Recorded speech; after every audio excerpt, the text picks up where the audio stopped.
ನಮಸ್ಕಾರ ವೀಕ್ಷಕರೇ, SM ಸುದ್ದಿ ಮಿತ್ರ ಚಾನಲ್ಗೆ ಸ್ವಾಗತ ಸುಸ್ವಾಗತ. ದಿನಾಂಕ 20/12/2025 ಸಮಾಜ ಕಲ್ಯಾಣ ಇಲಾಖೆ ಅಡಿಯಲ್ಲಿ ಬರುವ ಡಾಕ್ಟರ್ BR ಅಂಬೇಡ್ಕರ್ ಸರ್ಕಾರಿ ಮೆಟ್ರಿಕ್ ಪೂರ್ವ ಬಾಲಕರ ವಸತಿ ನಿಲಯ ನೆಲಗುಂದದಲ್ಲಿ ವಸತಿ ನಿಲಯದ ವಿದ್ಯಾರ್ಥಿಗಳಿಗೆ ರಸಪ್ರಶ್ನೆ ಸ್ಪರ್ಧೆಯನ್ನು ಹಮ್ಮಿಕೊಳ್ಳಲಾಗಿತ್ತು. ಈ ಕಾರ್ಯಕ್ರಮಕ್ಕೆ SS ಪ್ರೌಢಶಾಲೆಯ ಶಿಕ್ಷಕರಾದ Mahesh sir, Umesh sir, Nandakumar sir, Anil sir ರಸಪ್ರಶ್ನೆ ಕಾರ್ಯಕ್ರಮವನ್ನು ಅಚ್ಚುಕಟ್ಟಾಗಿ ನೆರವೇರಿಸಿದರು. ವಸತಿ ನಿಲಯದ ವಾರ್ಡನರಾದ ಶ್ರೀ RL ನದಾಫ್ ಸರ್ ಅವರು ರಸಪ್ರಶ್ನೆಗಳನ್ನು ಕೇಳುವುದರ ಮೂಲಕ ಮಕ್ಕಳಲ್ಲಿ ಉತ್ಸಾಹ ತುಂಬಿದರು. 4 ವಿದ್ಯಾರ್ಥಿಗಳು 4 ತಂಡಗಳಾಗಿ ಆಯ್ಕೆ ಮಾಡಿ 10 ಸುತ್ತಿನಲ್ಲಿ ಈ ರಸಪ್ರಶ್ನೆ ಸ್ಪರ್ಧೆಯನ್ನು ನಡೆಸಲಾಯಿತು. A ತಂಡ 105 ಅಂಕಗಳನ್ನು ಪಡೆದು ಪ್ರಥಮ ಬಹುಮಾನ ಪಡೆದುಕೊಂಡರು. B ತಂಡ 90 ಅಂಕಗಳನ್ನು ಪಡೆದು ದ್ವಿತೀಯ ಬಹುಮಾನ ಪಡೆದುಕೊಂಡರು. D ತಂಡ 70 ಅಂಕಗಳನ್ನು ಪಡೆದು 3ನೇ ಸ್ಥಾನ ಪಡೆದುಕೊಂಡರು. ನಿಲಯದ ಸಿಬ್ಬಂದಿಗಳಾದ ನಿಂಗಬಸಪ್ಪ ರಾಚನವರ್, ಕಾಶಿನಾಥ್ ಅಂಗಡಿ, ನಿರಂಜನ್ ನಾಗಣ್ಣವರ್ ಹಾಜರಿದ್ದರು. ವಿದ್ಯಾರ್ಥಿಗಳು ಈ ಕಾರ್ಯಕ್ರಮದ ಕುರಿತು ಹರ್ಷ ವ್ಯಕ್ತಪಡಿಸಿದರು. ಮಕ್ಕಳ ಶೈಕ್ಷಣಿಕ ಪ್ರಗತಿಗಾಗಿ ಈ ರಸಪ್ರಶ್ನೆ ಸ್ಪರ್ಧೆಯನ್ನು ಹಮ್ಮಿಕೊಳ್ಳಲಾಗಿದೆ.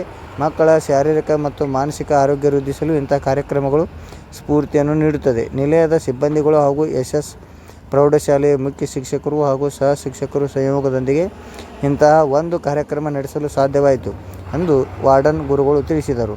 ಮಕ್ಕಳು ಮಾತನಾಡಿ, ನಮ್ಮ ವಾರ್ಡನ್ ಸರ್ ಹಲವಾರು ವಿಶೇಷ ಕಾರ್ಯಕ್ರಮಗಳನ್ನು ನಡೆಸುತ್ತಿರುವುದರಿಂದ ನಮ್ಮ ವ್ಯಕ್ತಿತ್ವ ವಿಕಸನಕ್ಕೆ ದಾರಿಯಾಗುತ್ತದೆ ಎಂದು ತಿಳಿಸಿದರು.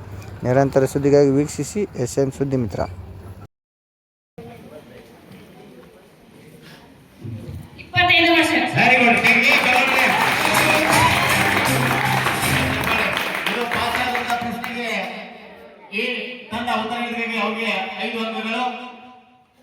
ಮೊದಲ ಪ್ರಶ್ನೆ ಈ ತಂಡಕ್ಕೆ ನೇರವಾದ ಪ್ರಶ್ನೆ. ಕಾನೂನಿನ ಮುಂದೆ ನಾವೆಲ್ಲರೂ ಸಮಾನರು ಎಂಬುವ ಯಾವ ಮುಂದಿನ ಪರೀಕ್ಷೆಗಳಿಗೆ ಉದ್ಯೋಗ ಸರ್ಕಾರಿ ಉದ್ಯೋಗ ಪಡೆಯಬೇಕಂದ್ರೆ ಸ್ಪರ್ಧಾತ್ಮಕ ಪ್ರಶ್ನೆಗಳನ್ನ ಹೇಗೆ ಉತ್ತರ ಬರೆಯಬೇಕು, ಪರೀಕ್ಷೆಗಳನ್ನು ಬರೆಯುವಾಗ ಯಾವ ರೀತಿ ಅಭ್ಯಾಸ ಮಾಡಬೇಕಂತ ಹೇಳಿ ಇದೇ ಶಾಲಾ ಹಂತದಿಂದ ನಾವು ರೂಢಿಯನ್ನ ಮಾಡ್ಕೋತಾ ಮುಂದೆ ಸಾಗಿದರೆ ನಾವು ಜೀವನದಲ್ಲಿ ಯಶಸ್ಸನ್ನ ಕಾಣಬೇಕು. ನಿರಂತರ ಅಭ್ಯಾಸ ಮಾಡಬೇಕು ಹಾಗೂ ದೇಶ ವಿದೇಶದ ಎಲ್ಲಾ ರೀತಿಯ ಬೆಳವಣಿಗೆಗಳ ಬಗ್ಗೆ ತಿಳುವಳಿಕೆ ಹೊಂದಿರಬೇಕು.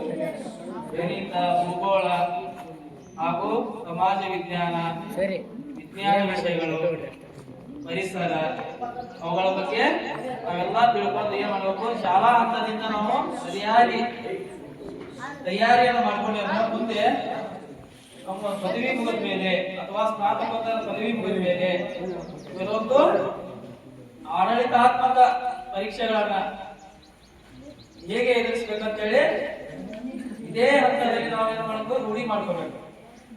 ಆದ್ದರಿಂದ ನಮ್ಮ ನಿಲಯದಲ್ಲಿ ನಮ್ಮ ವಾರ್ಡನ್ ಸಾಹೇಬರು ಒಂದು ಒಳ್ಳೆಯ ಕೆಲಸವನ್ನು ಮಾಡಿದ್ದಾರೆ. ಮಕ್ಕಳಲ್ಲಿ ಸ್ಪರ್ಧಾತ್ಮಕ ಭಾವನೆ ಬೆಳೆಯಬೇಕು. ಹಾಗಾಗಿ 4 ತಂಡಗಳನ್ನು ಮಾಡಿದ್ದಾರೆ. ನಾವು ನಮಗೂ ಒಂದು ವಿಶೇಷ ಆಹ್ವಾನ ಕೊಟ್ಟು ಕೊಟ್ಟಿದ್ದಾರೆ. ಸರಿಯಾಗಿ ಕ್ವಿಜ್ ಕಾಂಪಿಟೇಷನ್ ಅಲ್ಲಿ ಭಾಗವಹಿಸಿ ಗೆಲುವನ್ನು ಸಾಧಿಸಬೇಕಂತೇಳಿ ತಮ್ಮಲ್ಲಿ ಹೇಳ್ತೀವಿ. ರಿಸರ್ವ್ ಬ್ಯಾಂಕ್ ಸ್ಥಾಪನೆಯಾದ ವರ್ಷ ಯಾವುದು? 1945 April 1, B 1935 April 1, C 1949 April 1, D 1935 April 1.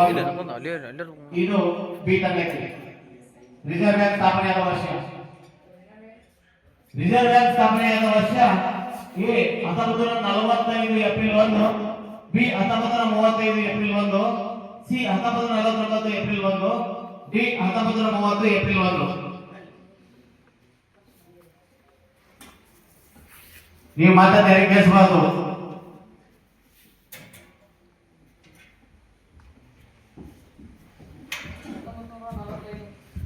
Pass ಯಾ ಪಾಸ್ ಅಂತ ಸೀದಾ ಹೇಳಪ್ಪ. ನೀನು ಏನ್ ಡಾಕ್ಟರ್ ಬರೋದಿಲ್ಲ ಒಮ್ಮೆ ಹೇಳ್ತಾನ. ಏ ನೋಡಿ, ರಿಸರ್ವ್ ಬ್ಯಾಂಕ್ ಸ್ಥಾಪನೆಯಾದ ವರ್ಷ 1945 April 1, B 1935 April 1, 1949 April 1, 1930 April 1. ಯಾವ ಬರ್ಲಿ